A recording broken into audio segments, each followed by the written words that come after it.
মানুষের রেসপন্সটা খুব ভালো, খুবই ভালো। আমরা বুঝতে পারছিলাম মানুষের চোখ মুখ মনোভাবে।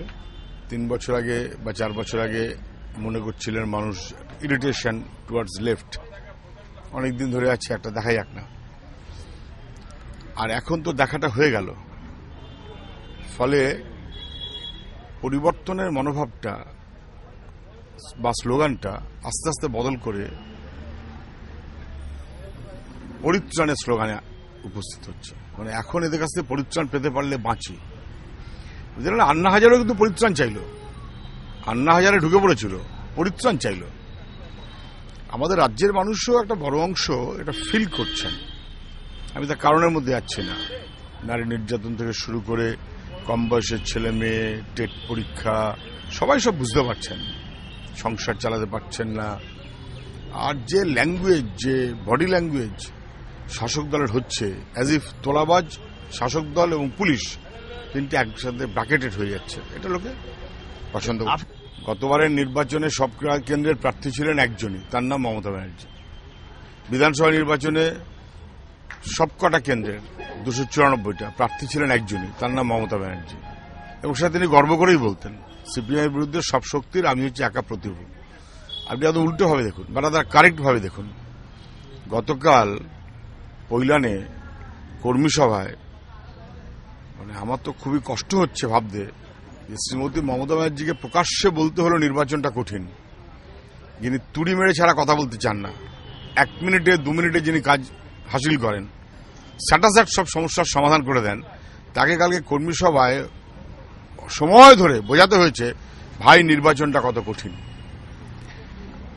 এর আগের নির্বাচনে ছিল সিপিএমের বিরুদ্ধে সব শক্তির উনি প্রতিভূ। আর এই নির্বাচনে ওনার বুঝে রাখা উচিত যে সেই ঐক্যটা ভেঙে গেছে। যাদের সঙ্গে উনি চলছিলেন তারা এখন ওনার সঙ্গে নেই, এটা উনি বুঝতে পারছেন। রেজ্জাক মোল্লা পার্টির পুরনো মানুষ। রেজ্জাক মোল্লাকে এতৎসত্ত্বেও পার্টিকে বহিষ্কার করতে হয়েছে, এইটা কোনো আনন্দের ব্যাপার না। এটা পার্টিকে সিদ্ধান্ত নিতে হয়েছে কষ্টকরভাবেই। এই সিদ্ধান্তে পার্টির কষ্ট হয়।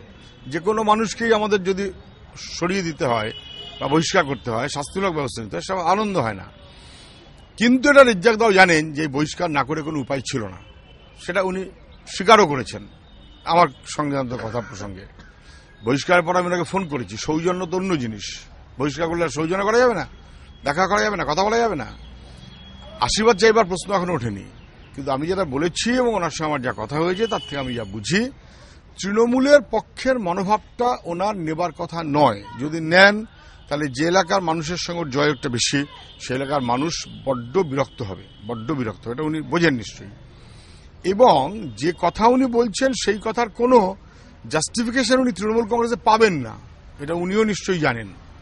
ন্যাচারালি ওনার কথাটা এরকম হওয়া উচিত নয় যেটা তৃণমূলকে সাপোর্ট দিল। আমি আশা করি সেটা উনি করবেন না। আমার বন্ধুরা খুব বোকা বলে, আমার যারা বিশ্ববিদ্যালয়ের বন্ধু তারা আমায় অনেকবার বলেছে তুই বড্ড বোকা। কেন?